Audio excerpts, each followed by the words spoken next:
মা লক্ষ্মীর পুজো অসময় করছি।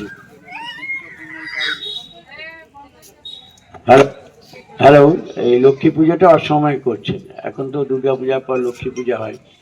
এটা খুব অভিনব উদ্যোগ, যেহেতু বাংলার মা মুখ্যমন্ত্রী মমতা বন্দ্যোপাধ্যায় সকলকে লক্ষ্মী ভাণ্ডারে কথা দিয়েছিলেন 21 সালে, তিনি কথা রেখেছেন এবং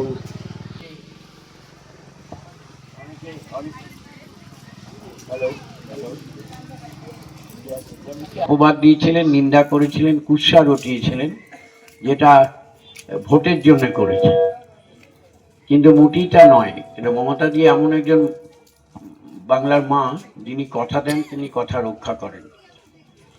তাই সে কথা দিয়েছিলেন, তারপর যখন দেয়া চালু হলো তখন অনেকে বললো যে 1 মাস 2 মাস দেবে, বন্ধ হয়ে যাবে, কিন্তু বন্ধ কিন্তু হয়নি।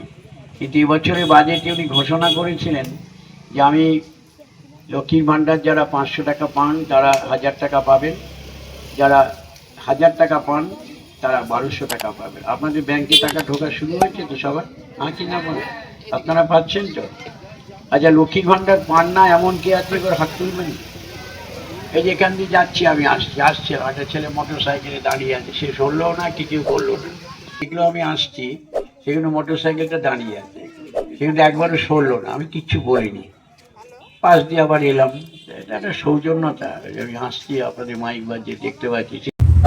লক্ষ্মীর ভাণ্ডার টাকা পাওয়ার জন্য শ্রীরামপুরে মহিলারা 17টি জায়গায় আজ লক্ষ্মী পূজার আয়োজন করে ঠাকুরকে পুজো দিলেন। পাশাপাশি মুখ্যমন্ত্রী মমতা ব্যানার্জিকে কৃতজ্ঞতা জানালেন মন্ত্রী শ্রী স্বপন দেবনাথ।